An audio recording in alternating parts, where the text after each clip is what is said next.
T20 world cup के लिए team India ने अपने स्क्वाड की अनाउंसमेंट कर दी है और थोड़ा सा झटका लगा होगा कुछ लोगों को जब उन्होंने देखा होगा कि रिंकू सिंह का नाम फर्स्ट 15 में नहीं है। मुझे भी थोड़ा सा झटका लगा कि अरे यार, इस प्लेयर को कैसे पार कर सकते हैं।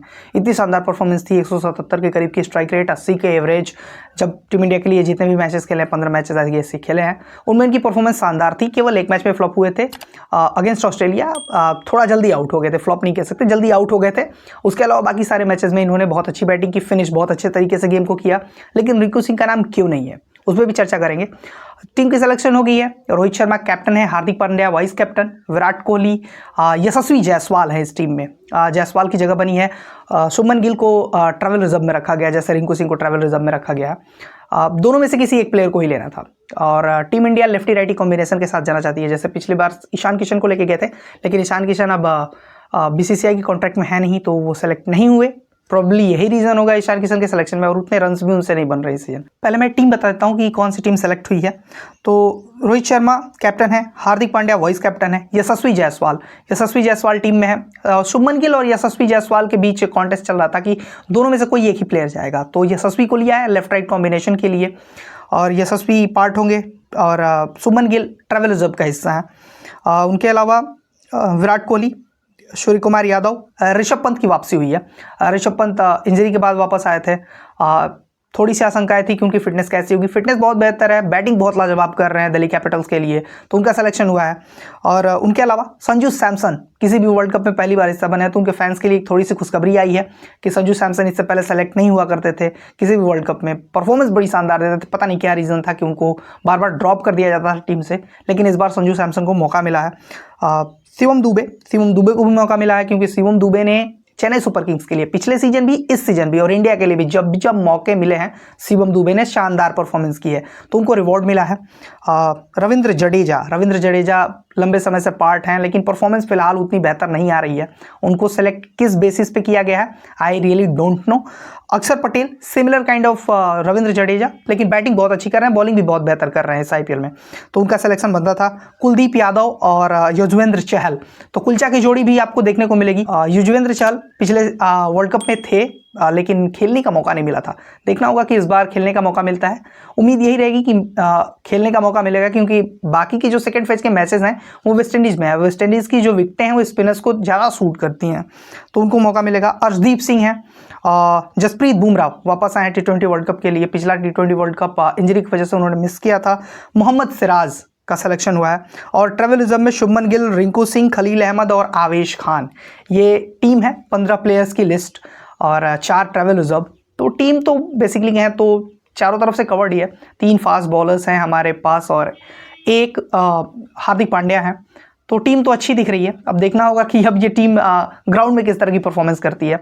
आईपीएल में तो बाकी जितने भी प्लेयर्स हैं ठीक ठाक फॉर्म में हैं, अब देखना होगा कि वहाँ पे जाके बड़े स्टेज पे किस तरह से परफॉर्म करते हैं। पिछला जो वर्ल्ड कप था उसमें हम सेमीफाइनल में हारे थे और बहुत बुरी तरह से हारे थे इंग्लैंड के हाथों। तो अब देखना होगा कि किस तरह की परफॉर्मेंस ये वहाँ पे डिलीवर करते हैं। पहला मैच आयरलैंड के अगेंस्ट है और दूसरा मैच हमारा पाकिस्तान के अगेंस्ट है, जो बहुत बड़ा मैच है। ये यूएसए में होना है। यूएसए की विकेटें ड्रॉप इन पिच है, अभी नई विकेट है, तो उस सतह के बारे में किसी को कुछ उतना आइडिया नहीं है। ऑस्ट्रेलिया से पिच बन के यूएसए गई है, ड्रॉप इन विकेट है, बाउंसी ट्रैक होगा, इतना सबको पता है, क्योंकि ऑस्ट्रेलिया में जिस तरह की विकेट होती है वैसी ही सिमिलर काइंड ऑफ विकेट वहाँ पे भी होगी।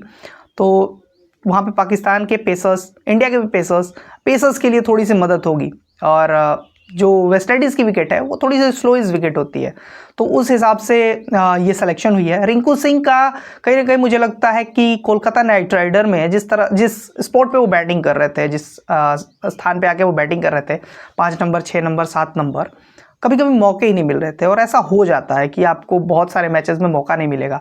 कभी आपके टॉप ऑर्डर ने ही गेम फिनिश कर दिया, जैसा कि कोलकाता नाइट राइडर के साथ हो रहा है।